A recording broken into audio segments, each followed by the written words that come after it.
actually just from his body. It's good that he has some time to recover, but of course it leaves us in a pretty difficult situation now, because all my key players in the defense are also injured. Christoph Zimmermann still out, Grant Hanley out for the season.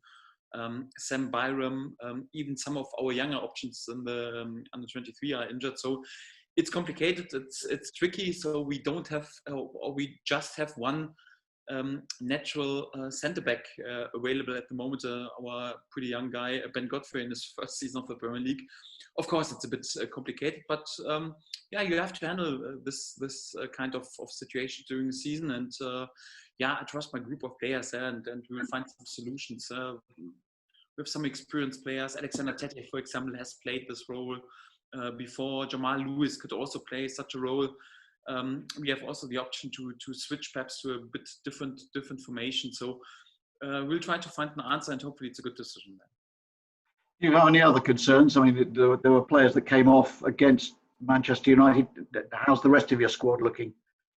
Yes, it was of course lots of flow. It was the third game within just 8 days, and yeah, this without proper preseason, and I had to substitute Lucas Rupp with a hip problem, also Ted Cantwell with some problems with abductors, and after the game also Max Aarons was struggling with some calf problems, and also Adam Ider with problems with his quad.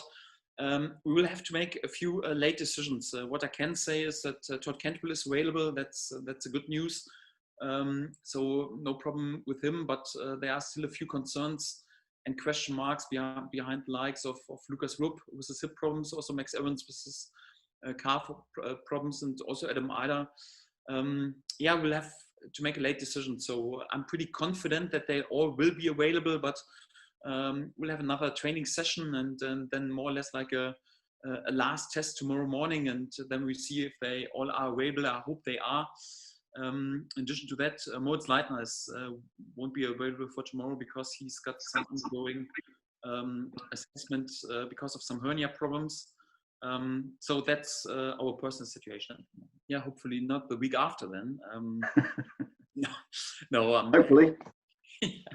Yeah, you never know in this. But no, we spoke about these topics already several times, and I know that I'm an unbelievable privileged role, and feel unbelievable blessed and honored that I've got so much trust of this club, and I can trust my sporting director, for example. So I can't ask for a better relationship to a sporting director.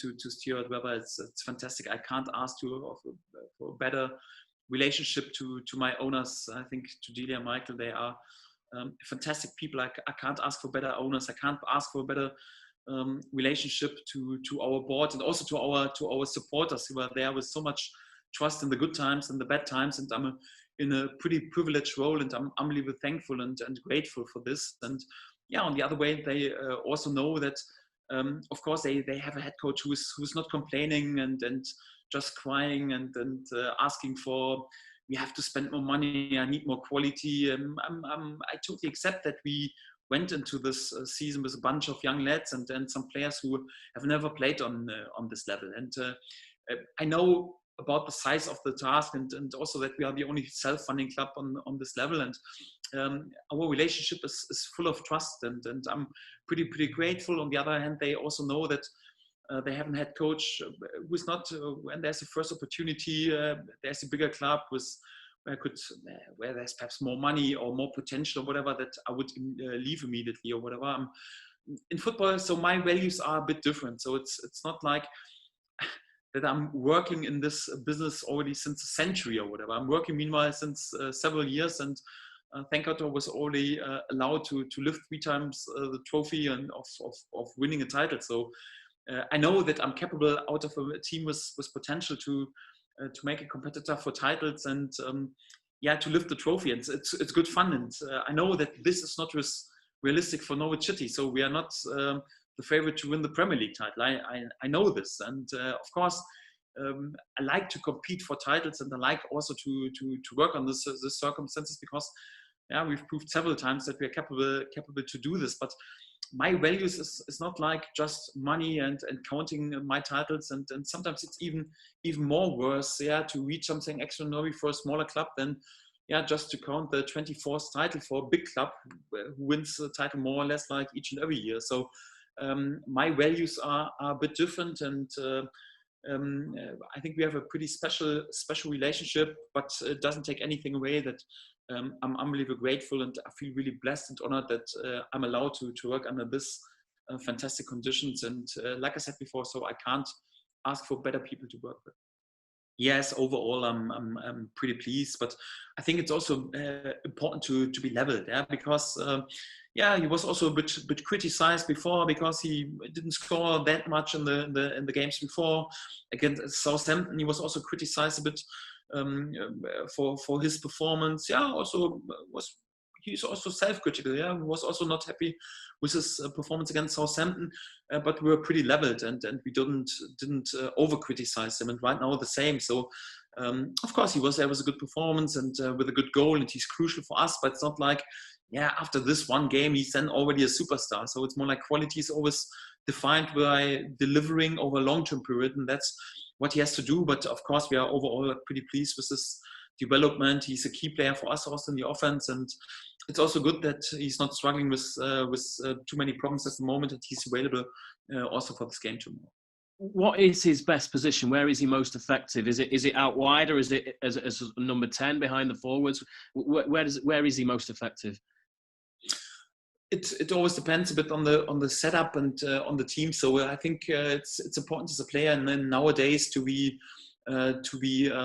flexible. So quite often a player was playing with so much creativity and yeah, also like in order to drive forward, and also with his ability right now to score goals and to assist. Quite often you speak about, okay, the number 10 role is great, but we had already many top class and world class players and outstanding players where you have to say everyone expects them to be a number 10 or whatever one day, and but their best position was already when they come from the wing. Yeah, Cristiano Ronaldo, Lionel Messi. We had the same topic with Franck Ribéry in Germany.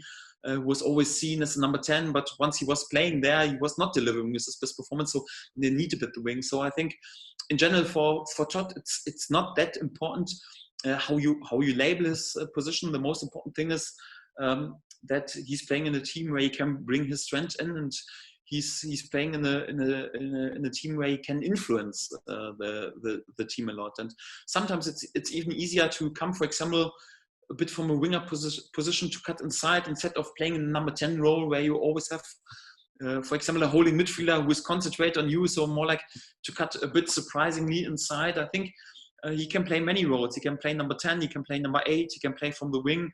He's of course not the natural winger who dribbles with speed to a corner flag and is then there with a cross. So it's more like to bring his performances and his skills in order to influence the game in the center of the game a lot. And then you could also play from number 6 role, or even like a striker, like a false 9. So he has many possibilities, and he's pretty flexible as a player, and this is also one of his strengths.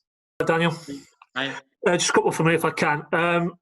Obviously, I know you're not too keen to look at other teams and what they're doing at this stage, but obviously Watford and Villa have both lost since you played against Everton. Does it feel like there's a window of opportunity and it might just take one big result and then it's all back on again?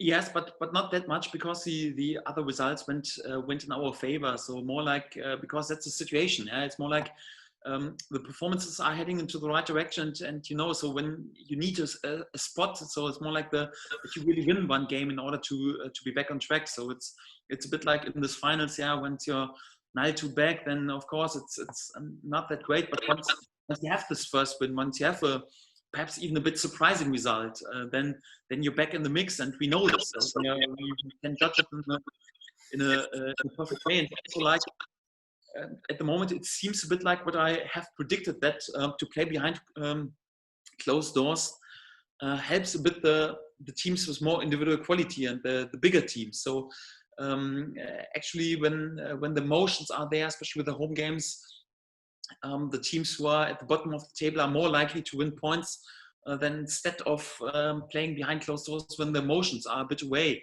For that, I don't expect that too many teams at the bottom will collect too many points in the last game days. So for that, it says even more that that each and every team has a chance, and so we have as well. And just final one. Obviously, you've got a few selection issues to work through in the next 24 hours. But again, did you feel against Man United, Man City earlier in the season, that standout result against the really top teams with a lot of quality? You do look to be better when you're set up to almost counter and good shape behind the ball. And is that giving yourself some thoughts to go into Arsenal? Because as you said right at the outset, they've got so many good attacking quality players. It's really is the key what you do against the ball tomorrow night. Yes, to be honest, so this was more or less like always since the beginning of the season already in my mind that in general, especially after promotion, it's quite important that you always have to be there with a solid setup in order to be successful on this level. Of course, we have many possession-based players and quality players.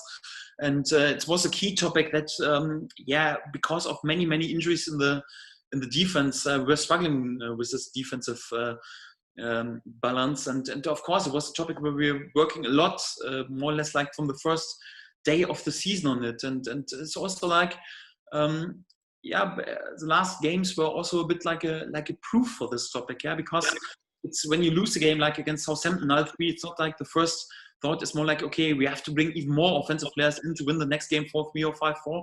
The first step is always like to return back to solid defensive behavior, because once you are solid in your defending, once you have trust that you can be unbelievably solid, then it helps also your offensive game, and step by step you can also develop your offensive game. For example, we started in an unbelievable solid setup against Man United, and we're solid, we're controlling the center, created more chances than them, and then in the end, we were a bit unlucky behind. Then we had to risk more and brought more offensive players on the pitch.